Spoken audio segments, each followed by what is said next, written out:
Hello बच्चों, कैसे हैं? आशा करते हैं कि आप सभी बच्चे स्वस्थ होंगे, मस्त होंगे। आप सभी बच्चों का पढ़ाई बेहतरीन ढंग से चल रही होगी बच्चों। जैसे कि आपको पता है बच्चों कि 2 दिन से आप लोगों का क्लास नहीं होने के पीछे कारण ये है कि न्यू सेटअप तैयार हो रही थी बच्चों, जो कि आप तैयार होकर पूरा कंप्लीट हो चुका है।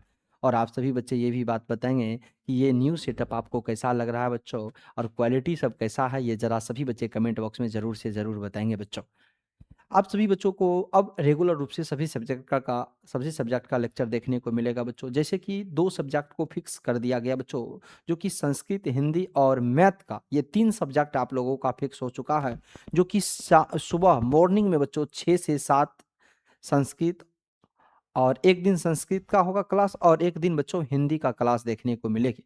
या बच्चों या तो लगातार आपको संस्कृत का क्लास देखने को मिलेगा कुछ दिन, और उसके बाद बच्चों हिंदी का वो सर आपको बता देंगे सुबह में।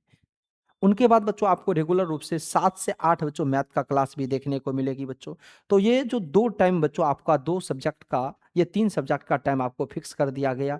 और ये कल से आपको सुबह में बच्चों कब आना है बच्चों? सुबह में। और ये सुबह में बच्चों 7 से 8 मैथ का क्लास होगी, और 6 से 7 बच्चों आपको संस्कृत और हिंदी की क्लास देखने को मिलेगी बच्चों। तो आप सभी बच्चे जुड़ना ना भूलिएगा बच्चों, ताकि आप सभी बच्चों को तैयारी जो टारगेट दिया गया था वो तैयारी को पूरा कर सके बच्चों। तो आप सभी बच्चे कल से लाइव क्लास में ज्वाइन करेंगे, और जो आपको टारगेट दिया उस टारगेट को पूरा करने का काम करेंगे बच्चों। तो आइए बच्चों, हम लोग बात करने वाले हैं आज बायोलॉजी पर बात करेंगे बच्चों। और बायोलॉजी के अंतर्गत 5 चैप्टर का वन शॉट कंप्लीट था बच्चों, जिनमें 5 तक बच्चों हम लोग सब्जेक्टिव और ऑब्जेक्टिव, यानी 4 तक हम लोग ऑब्जेक्टिव कर चुके थे, 5 तक हम लोग सब्जेक्टिव कर लिए थे। वही सब्जेक्टिव जो बोर्ड में पूछे जाएंगे बच्चों। तो अब हम लोग आज 5वां चैप्टर का ऑब्जेक्टिव बिहेवियर करने वाले हैं, जो आपके एग्जाम में पूछे जाएंगे, जो कि आपके एग्जाम में हर साल बच्चों यहाँ से देखने को मिलता है। और वही ऑब्जेक्टिव को हम कराने वाले हैं बच्चों, जो आपके बोर्ड में पूछे जाएंगे। तो आइए बच्चों, बिना किसी देरी का हम क्लास को स्टार्ट करते हैं। और सभी बच्चे जो न्यू बच्चे इस चैनल पे हैं, वो इस चैनल को सब्सक्राइब कर देंगे, बेल आइकन को दबा देंगे, ताकि आपको समय समय पर बच्चों नोटिफिकेशन मिलते रहे बच्चों। आइए हम लोग बात करने वाले हैं बच्चे, आज का जो क्लास होगा बच्चों, ऑब्जेक्टिव का सेशन होने जा रही है। ये होगा बच्चों नियंत्रण एवं समन्वय की बात करेंगे, कंट्रोल एंड कोऑर्डिनेशन पर बात करेंगे बच्चों। और इसमें हम लोग वही क्वेश्चन की बात करेंगे जो कि आपके बोर्ड एग्जाम में पूछे जाएंगे। और याद रखना बच्चों, आपको एग्जाम में यहीं से बच्चों याद रखना, एग्जाम में नंबर यहीं से पक्की है बच्चों, याद रखना। इससे क्वेश्चन आपको बाहर देखने को नहीं मिलेगा बच्चों। तो आइए हम लोग बात करते हैं बच्चे, बात करते हैं, पहला क्वेश्चन से स्टार्ट करते हैं। कहता पोन्स मेडुला और अनुमस्तिष्क कहाँ किस हिस्सा में पाया जाता है? तो आप कहेंगे क्या अग्र मस्तिष्क में का हिस्सा है, मध्य मस्तिष्क का हिस्सा है, पश्चिम मस्तिष्क का हिस्सा है, या प्रमस्तिष्क का हिस्सा है? तो आप सभी बच्चे इस बात को बताएंगे किसका ये हिस्सा है। तो आपको हम पढ़ाए थे बच्चों, याद कीजिए किसका हिस्सा है ये। पोन्स मेडुला और अनुमस्तिष्क याद रखेंगे बच्चों, पश्च मस्तिष्क का हिस्सा है। यानी सी ऑप्शन इनका क्या हो जाएगा बच्चों? राइट आंसर हो जाएगा। आइए थोड़ा सा हम लोग इसका एक्सप्लेनेशन की बात करते हैं, क्योंकि बच्चों आपको ये 2018 में पूछा गया क्वेश्चन है बच्चों। आइए एक्सप्लेनेशन की बात कर ले, तो आइए आंसर तो इसका सी होगा बच्चों, पश्च मस्तिष्क का हिस्सा है। पोन्स मेडुला और अनुमस्तिष्क मानव के पश्च भाग के घटक है बच्चों, याद रखेंगे। दूसरा आपको जानना है बच्चों, अग्र मस्तिष्क फोर ब्रेन, इसमें प्रमस्तिष्क और क्या आएगा थैलेमस, और क्या आएगा बच्चों हाइपोथैलेमस शामिल है बच्चों। तो आपसे क्वेश्चन पूछे अगर मस्तिष्क में प्रमस्तिष्क का थैलेमस हाइपोथैलेमस शामिल होते हैं। तीसरा बच्चों मध्य मस्तिष्क की बात करें तो यह अग्र मस्तिष्क और पश्चिम मस्तिष्क के बीच में स्थित होता है, और यह दृष्टि और श्रवण प्रतिवर्तियों को नियंत्रित करने का कार्य करता है बच्चों। उनके बाद मैं बात करूं पश्चिम मस्तिष्क की बात करें तो इसमें पोन्स मेडुला ओल्बोंगेटा और अनुमस्तिष्क शामिल होते हैं। यह शरीर के संतुलन की बात करें, समन्वय की बात करें, और महत्वपूर्ण अनैच्छिक कार्यों जैसे श्वसन, हृदय की गतियों को नियंत्रित करने का काम कोई करेगा तो उसका नाम है बच्चों पश्च मस्तिष्क का हिस्सा बच्चों। उनके बाद जो कि आपको अभी इसका जो राइट आंसर था बच्चों, उनके बाद प्रमस्तिष्क की बात करें, या अग्र मस्तिष्क का सबसे बड़ा हिस्सा है। तो आपसे पूछेगा कि अग्र मस्तिष्क का सबसे बड़ा हिस्सा किसको मानेंगे, तो प्रमस्तिष्क होता है बच्चों। और ये बुद्धि की बात करेगा, स्मृति और विचार और स्वैच्छिक क्रियाओं के लिए जिम्मेदार माने जाते हैं। कौन सा बच्चों, प्रमस्तिष्क। तो हमें ये उम्मीद है कि आपको ये क्वेश्चन समझ में आया होगा बच्चों। मगर आइए हम लोग एक एक करके सभी क्वेश्चन को पढ़ने वाले हैं बच्चों। ये 2 क्वेश्चन हो गया, एक क्वेश्चन हो गया। दूसरा नंबर का क्वेश्चन ये रहा आपके स्क्रीन पर बच्चों। इस क्वेश्चन का जवाब देंगे। कहता निम्नलिखित कौन सी अनैच्छिक क्रिया नहीं है, निम्नलिखित कौन सी अनैच्छिक क्रिया नहीं है। निगेटिव पूछा गया बच्चों, तो निगेटिव का निगेटिव आंसर हमें बताना होगा, क्योंकि निगेटिव का भाई निगेटिव होता है। तो निगेटिव को और इस प्रकार के क्वेश्चन पर आपको सही से इस क्वेश्चन को पढ़ना चाहिए, ताकि ये क्वेश्चन आपको गलत ना हो सके। क्या वमन होगा, तो याद रखना बच्चों वमन तो नहीं होगा, क्योंकि ये अनैच्छिक क्रिया है। लार आना बच्चों, ये भी अनैच्छिक क्रिया है। हृदय का धड़कन बच्चों, ये भी अनैच्छिक क्रिया है। मगर अनैच्छिक क्रिया कौन नहीं है बच्चों, कहेंगे चबाना। ये एक अनैच्छिक क्रिया नहीं है बच्चों। ये क्या है बच्चों, अनैच्छिक क्रिया ऐच्छिक क्रिया के अंतर्गत देखने को मिलता है बच्चों। तो हम कह सकते हैं अनैच्छिक क्रिया कौन नहीं है, तो चबाना अनैच्छिक क्रिया नहीं है मेरे प्यारे बच्चे। अब उनके बाद आप सभी बच्चों को मालूम होगा हृदय का धड़कन के बारे में पढ़ाए होंगे बच्चों। आप कहे बच्चों, तो ये हृदय का याद रखिएगा, ये चैम्बर होता है, जिसमें हृदय में बच्चों 4 चैम्बर होती है। ये बच्चों याद रखना आर्टियम होता है, ये वेंट्रिकल होता है, ये आर्टियम होता है, ये वेंट्रिकल होता है। और ये दोनों याद रखिएगा किस साइड होता है बच्चों, लेफ्ट साइड होता है। और ये दोनों बच्चों किस साइड होता है, राइट साइड होता है। इसके अंदर बच्चों हम लोग कह सकते हैं शुद्ध ब्लड की बात करेंगे, इनके अंदर हम लोग अशुद्ध ब्लड की बात करेंगे। तो याद रखिएगा बच्चों, ये हृदय का 4 चैम्बर। मगर याद रखना पंपिंग की बात करें तो महाधमनी यहीं से जुड़ा रहता है बच्चों। कहां से, महाधमनी इसी हिस्सा से जुड़ा रहता है बच्चों। और महाधमनी से पूरे शरीर के अंदर रक्त जाने का कार्य करती है बच्चों। तो आप कहे बच्चों कि इसका जो राइट आंसर था वो क्या था, चबाना बच्चों, याद रखिएगा। उनके बाद बच्चों मैं बात करूं, तीसरा नंबर क्वेश्चन की बात करें, 2 तांत्रिका कोशिकाओं के मध्य खाली स्थान को कहते हैं। यानी बच्चों आपसे पूछा गया कि 2 तांत्रिका कोशिकाओं के मध्य खाली स्थान को क्या कहेंगे बच्चे। तो हम लोग जानते हैं ये क्वेश्चन 24, ये 2000 बच्चों 12 में पूछा गया और 2017 में पूछा गया क्वेश्चन है बच्चे। तो आप कह सकते हैं क्या होगा इसका राइट आंसर, तो हम लोग कहेंगे सिनेप्स बच्चों, याद रखिएगा बी ऑप्शन बिल्कुल इनका राइट हो जाएगा। और सिनेप्स की बात करें बच्चों, तो याद रखना बच्चों तांत्रिका 2 तांत्रिका कोशिकाओं के मध्य खाली स्थान को सिनेप्स कहते हैं बच्चों। और याद रखिएगा तांत्रिका कोशिका का काम क्या है, सूचना को ले जाना बच्चों। ये क्वेश्चन का राइट आंसर क्या हो गया बच्चों, बी ऑप्शन इनका राइट आंसर है। उनके बाद बच्चों मैं बात करूं, ये अब इसका बच्चों थोड़ा सा एक्सप्लेनेशन की बात करें, सिनेप्स 2 तंत्रिका कोशिकाओं का न्यूरॉन्स के बीच के खाली स्थान को सिनेप्स कहा जाता है बच्चों। यह वह बिंदु है जहां पर एक तांत्रिका कोशिका से दूसरे तांत्रिका कोशिका में तांत्रिका आवेगों का क्या होता है बच्चों, संचरण होता है।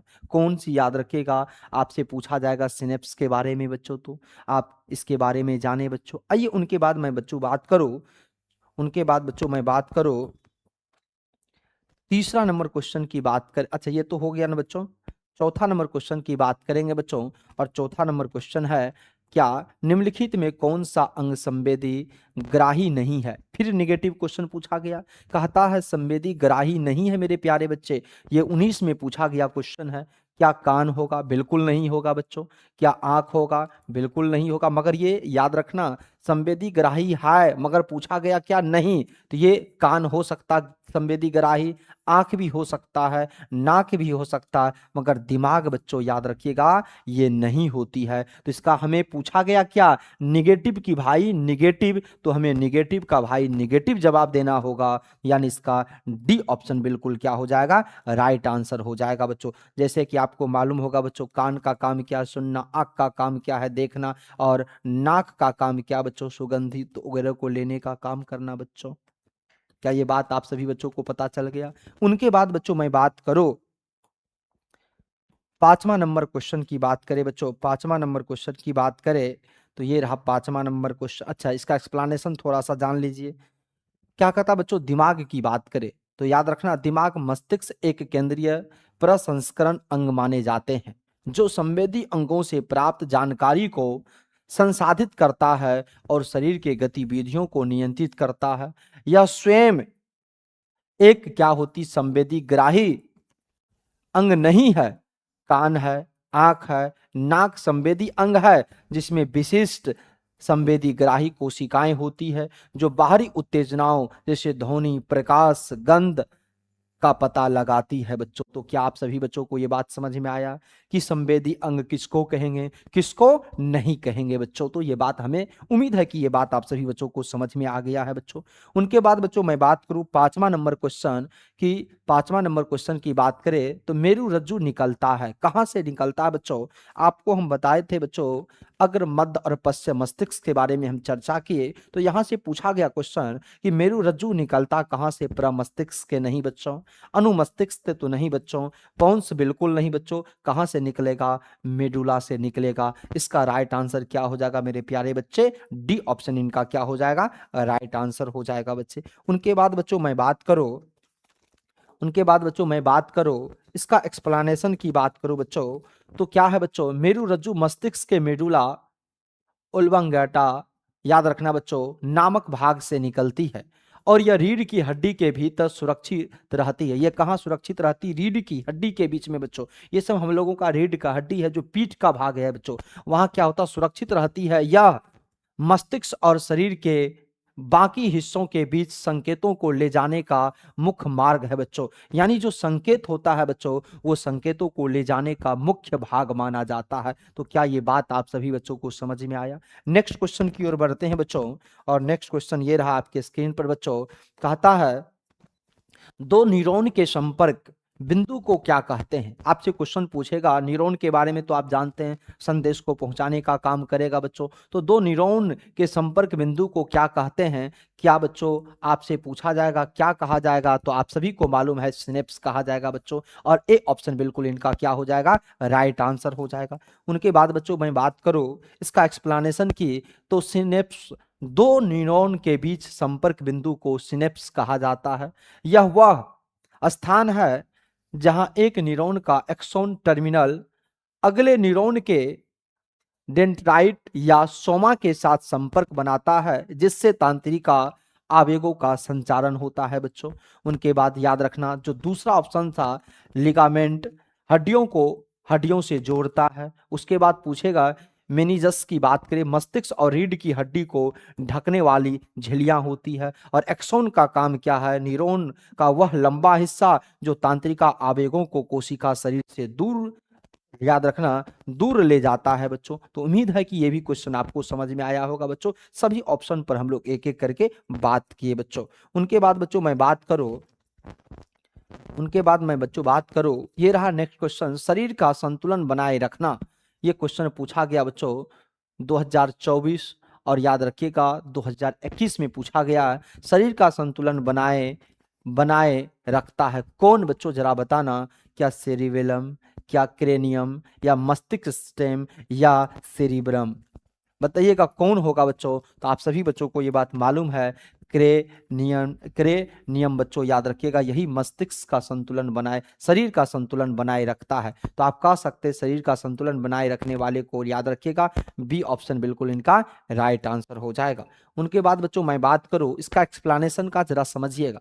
कहता क्रेनियम यह एक खोपड़ी का ऊपरी भाग है जो मस्तिष्क को बाहरी चोटों से बचाता है। हम लोगों का जो ये खोपड़ी वाला हिस्सा है बच्चों, ये सबसे ऊपरी भाग माना जाता है, और ये ऊपरी भाग जो है बच्चों, ये क्या करता है? बाहरी चोट सब जो लगता है उस चोट से बचाने का। देखिएगा आप सभी बच्चों को ये बात मालूम है कि गांव सब में जब झगड़ा होती है तो वो लाठी डंडा लेके जोर से मारता है मस्तिष्क पर, याद रखना बच्चों। और ये मस्तिष्क पर जब मारता है तो देखिएगा फट जाता, ब्लड वगैरह, मगर उतना जोर से मारने के बाद बच्चों याद रखिएगा तब फटता है। याद रखना, उसको बचाने के लिए क्या होती है बच्चों? यही क्रेनियम होती है, जो क्या करती है? मस्तिष्क को बाहरी चोटों से बचाता है, और यह संतुलन बनाए रखने में सीधे तौर पर शामिल नहीं है बच्चों।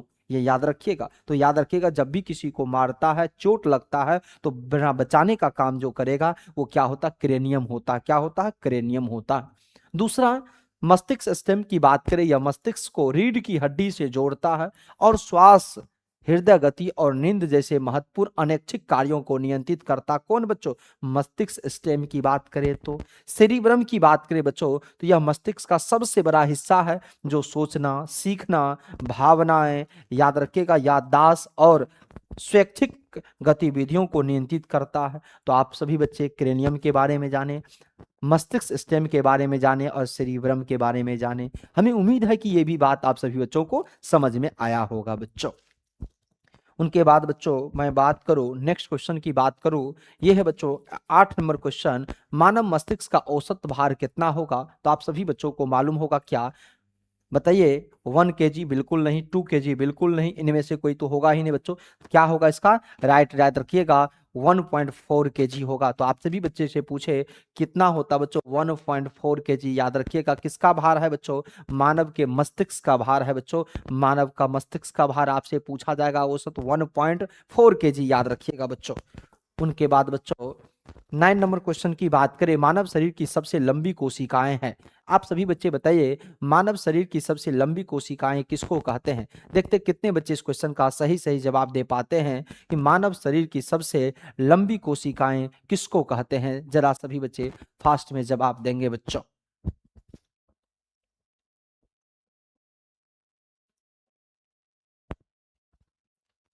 जरा बताइए सभी बच्चे क्या होगा इसका राइट आंसर? तो क्या अस्थि कोशिका बिल्कुल नहीं होगा, पेशी कोशिका बिल्कुल नहीं होगा, मास्टर बिल्कुल नहीं। इसका जो राइट आंसर होगा वो क्या होगा बच्चों? न्यूरॉन। याद रखिएगा, जो आपके शरीर के अंदर बच्चों, याद रखिएगा, संदेशों को ब्रेन तक पहुंचाने का, पूरे शरीर के अंदर बच्चों याद रखे लेकर संदेशों को पहुंचाने का काम करता है।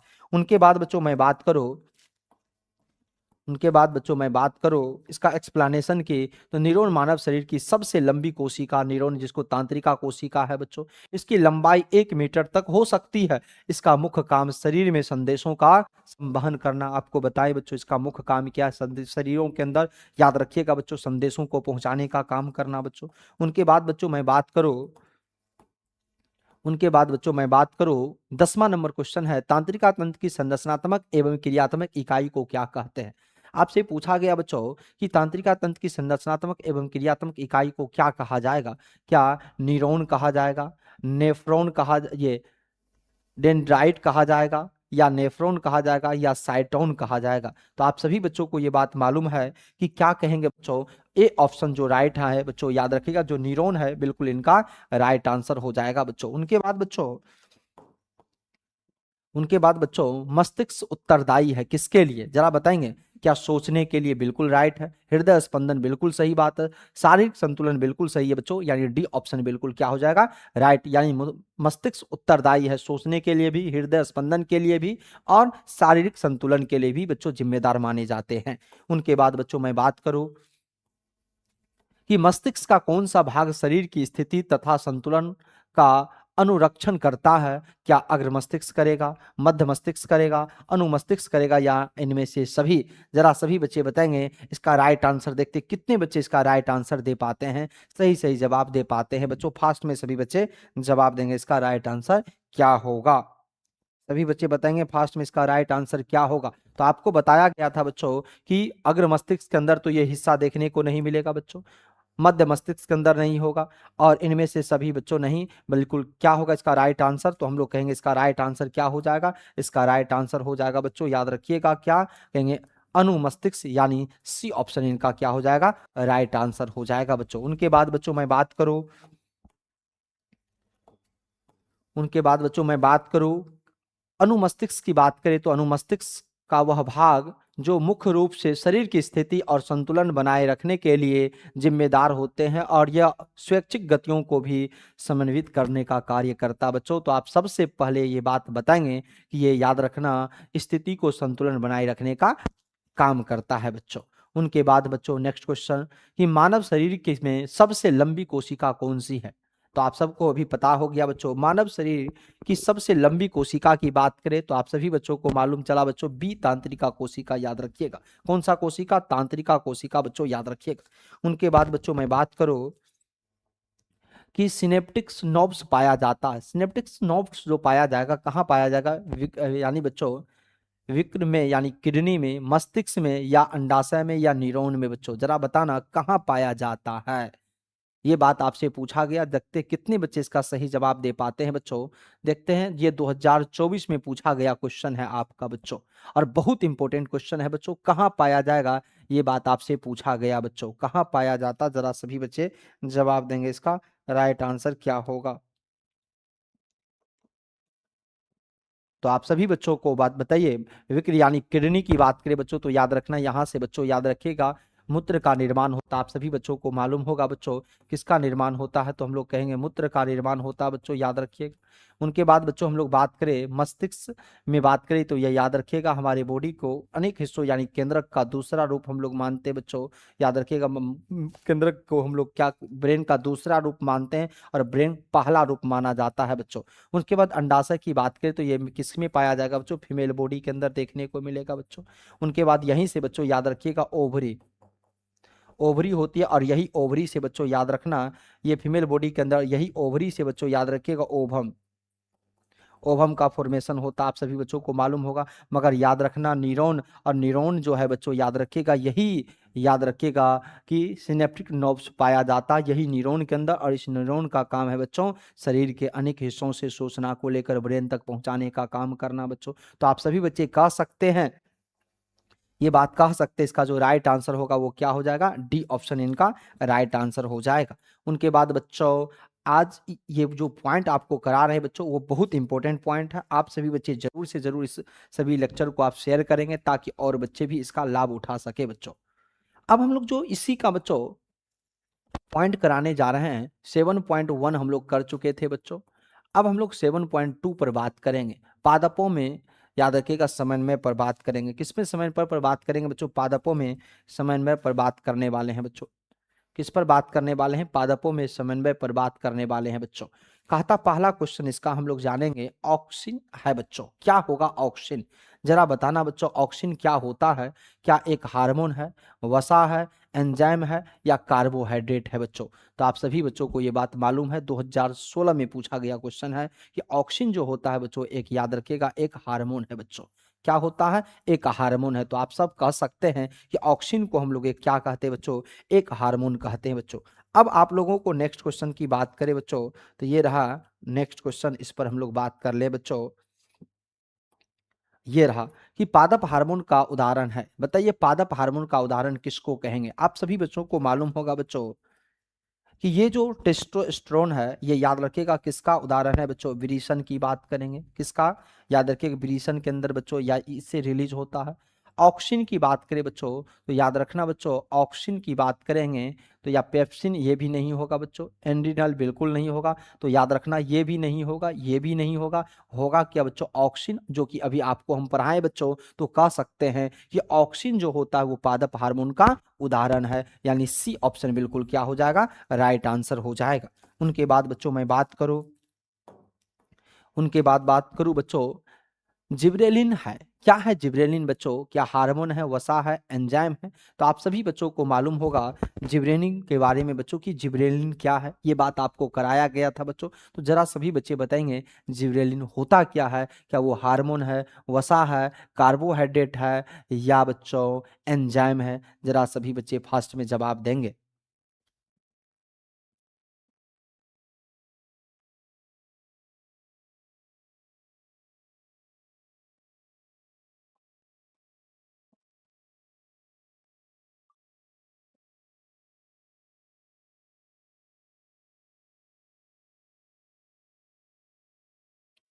जरा सभी बच्चे फास्ट में जवाब देंगे बच्चों, क्या इसका राइट आंसर होगा।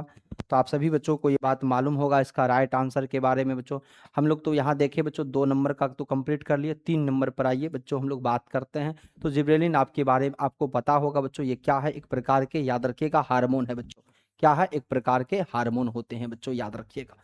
उनके बाद बच्चों मैं बात करूँ, उनके बाद बच्चों मैं बात करूँ, नेक्स्ट क्वेश्चन की ओर बढ़ूं, और ये याद रखिएगा बच्चों, ये क्या है, एक पादप हार्मोन है जो पौधों की वृद्धि विकास को नियंत्रित करता है, जैसे तने की लंबाई का बढ़ना हो, ये किसके, जिब्रेलिन के कारण एक प्रकार के हार्मोन है। और बीजों के अंकुरण को बढ़ावा बढ़ावा देना, यह एक प्रकार का, याद रखिएगा हार्मोन है, ना कि वसा एंजाइम और कार्बोहाइड्रेट।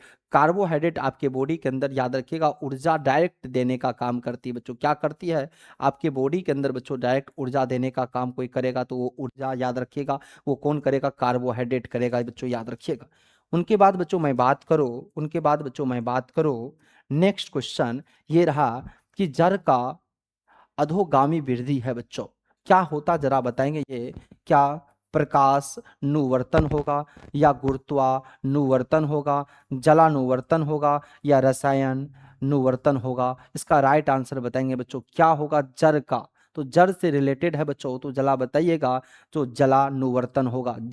जड़ की बात करें तो जड़ से क्या लेता है बच्चों? आप सबको मालूम होगा कि जड़ से, अच्छा है, एक्स का क्वेश्चन जलानुवर्तन की बात कर रहा है ना, अधोगामी वृद्धि है। र- प्रकाश अनुवर्तन बिल्कुल नहीं होगा बच्चों, याद रखिएगा। रसायन अनुवर्तन बिल्कुल नहीं होगा बच्चों। इसका जो राइट आंसर होगा वो क्या होगा बच्चों?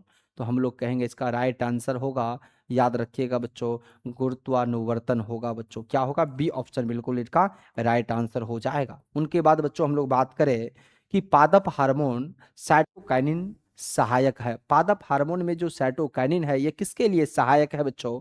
तो आप सभी बच्चों को मालूम होगा, प्रोह के अग्रभाग की लंबाई में वृद्धि के लिए, तने की वृद्धि के लिए, पादप प्रकाश की ओर मुड़ने के लिए, या इनमें से सभी? तो आप सभी बच्चे बताएंगे कि साइटोकाइनिन सहायक है कौन चीज के लिए बच्चों? जरा जब सभी बच्चे जवाब देंगे, कौन चीजों के लिए सहायक माना जाता है? जरा सभी बच्चे बताएंगे। तो आप सभी बच्चे को ये बात मालूम है बच्चों कि इसका काम है बच्चों, प्रोह के अग्रभाग की लंबाई के वृद्धि के लिए बच्चों, याद रखिएगा। यानी इसका जो राइट आंसर हो जाएगा वो क्या हो जाएगा बच्चों? प्रोह के अग्रभाग की लंबाई के वृद्धि के लिए बच्चों जिम्मेदार मानते हैं। 5 ऑप्शन का, 5 नंबर क्वेश्चन का, याद रखिएगा, ए ऑप्शन राइट होगा बच्चे। उनके बाद बच्चों मैं बात करूं, कौन सा पादप हार्मोन पत्तियों के मुरझाने के लिए उत्तरदायी है? अच्छा, अब बताइए कौन से हार्मोन पादप पत्तियों के मुरझाने के लिए, याद रखिएगा बच्चों, उत्तरदायी है? ऑक्सिन होगा, या साइटोकाइनिन होगा, या एबेसिक अम्ल होगा, या जिबरेलिन होगा? जरा बताइएगा सभी बच्चे, कौन सा इसका राइट आंसर होगा मेरे प्यारे बच्चे? जवाब देंगे सभी बच्चे, देखते कौन बच्चे सबसे पहले जवाब देते हैं।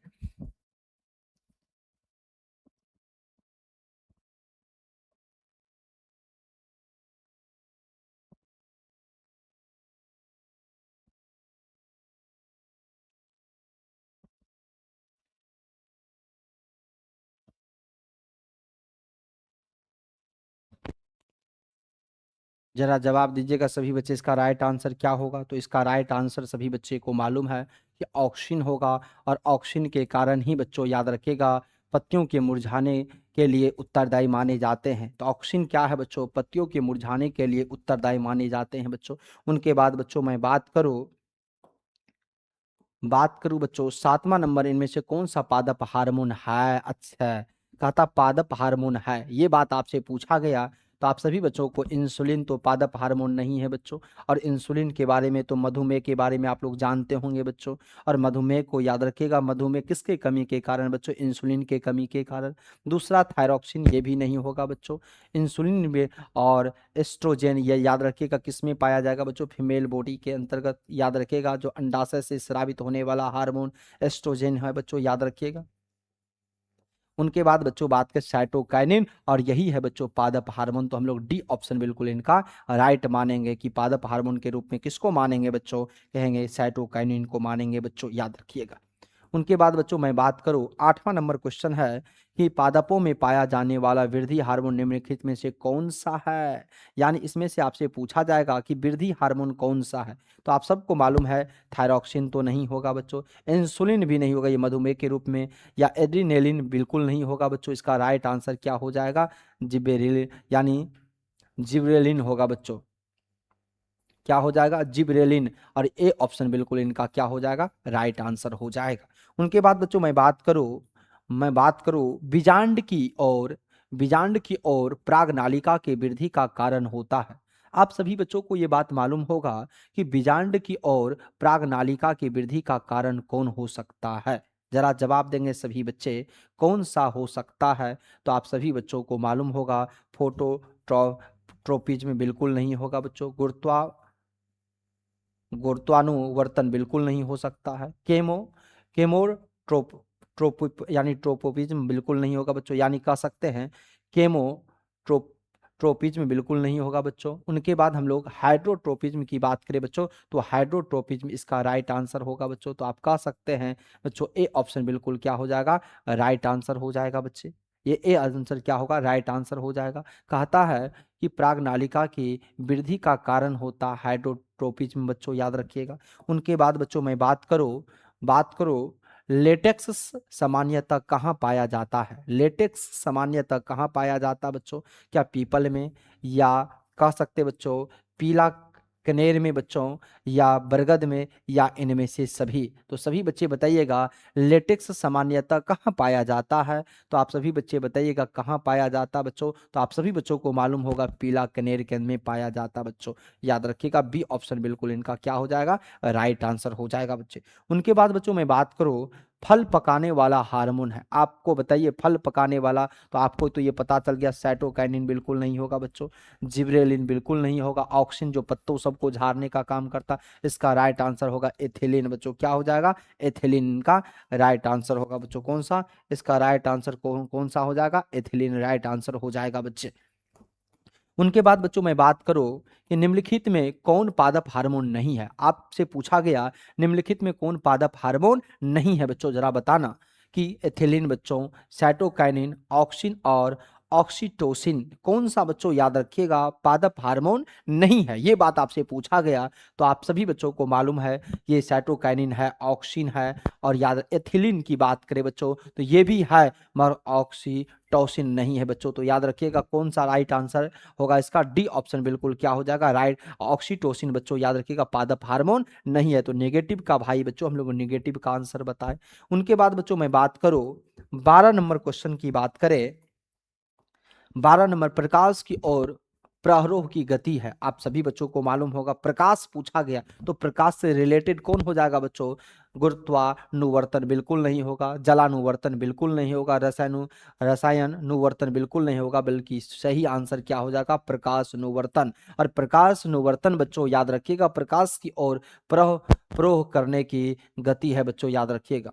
अब बच्चों हम लोग बात करें कि 14 नंबर क्वेश्चन निम्न में से निम्नलिखित में कौन गुरुत्वानुवर्तन का उदाहरण है। अभी आपको पता चल गया बच्चों कि निम्नलिखित में कौन गुरुत्वानुकर्षण का उदाहरण है बच्चों, फल की वृद्धि, जल की वृद्धि और फल की, बच्चों याद रखना। एक मिनट बच्चों, इनके बाद आप लोगों को जो क्वेश्चन होगा वो 15, और उसके बाद बच्चों इसका हम लोग फिर से वह ये क्या कहेंगे बच्चों, इनका जो पॉइंट है बच्चों अगला पॉइंट पर हम लोग बात करेंगे। यानी जंतुओं में बच्चों तो 3 से एनसीईआरटी का पॉइंट है बच्चों 7.3 पर बात करेंगे, क्योंकि 7.1 7.2 कंप्लीट कर रहे हैं बच्चों, तो 7.3 पर हम लोग फिर बात करने लगेंगे बच्चों। तो आइए बच्चों हम लोग जो बात कर रहे थे वो क्या, निम्नलिखित में कौन गुरुत्वानुवर्तन का उदाहरण है। सभी बच्चे बताएंगे फल की वृद्धि है, यानी जड़ की वृद्धि है, फूल की वृद्धि है, या इनमें से कोई नहीं बच्चों। तो आप सभी बच्चे बताएंगे किनका वृद्धि की हम लोग बात करेंगे। देखते कौन बच्चे सबसे पहले इसका राइट आंसर देते हैं बच्चे।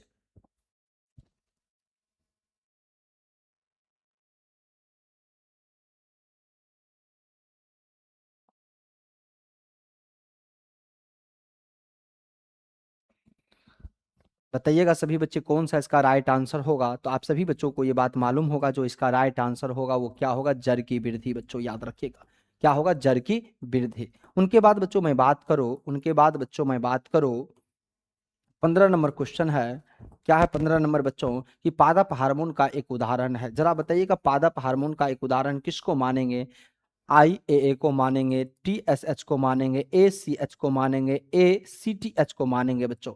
किसको हम लोग पादप हार्मोन के रूप में मानते हैं, जरा सभी बच्चे जवाब देंगे किसको हम लोग पादप हार्मोन का एक उदाहरण मानते हैं। क्योंकि आप सभी बच्चे इस बात को जानते होंगे कि पादप हार्मोन के बारे में हम कई बार आपको चर्चा कर चुके हैं बच्चे, कई बार हम लोग चर्चा कर चुके हैं। तो अब सभी बच्चे बताइएगा कौन सा इसका राइट आंसर होगा।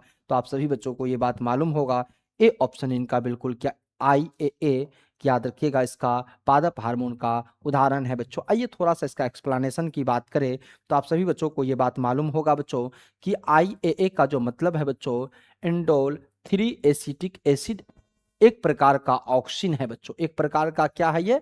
एक प्रकार का ऑक्सिन है जो एक पादप हार्मोन है। यह पौधों की वृद्धि और विकास को नियंत्रित करने में मदद करता है बच्चों। तो आप कह सकते हैं कि IAA एक प्रकार का पादप हार्मोन है जिसको इंडोल 3 एसिटिक एसिड का एक प्रकार यानी ऑक्सिन है बच्चों, जो क्या करता है? पादप हार्मोन है, ये वृद्धि और विकास के काम में मदद करता है बच्चों। तो ये पॉइंट था बच्चों, आपको यहाँ तक हम लोग जाने बच्चों 7.1 पर हम लोग चर्चा की है बच्चों। 7.1 पर हम लोग बात कर चुके हैं, 7.2 पर बात कर चुके हैं।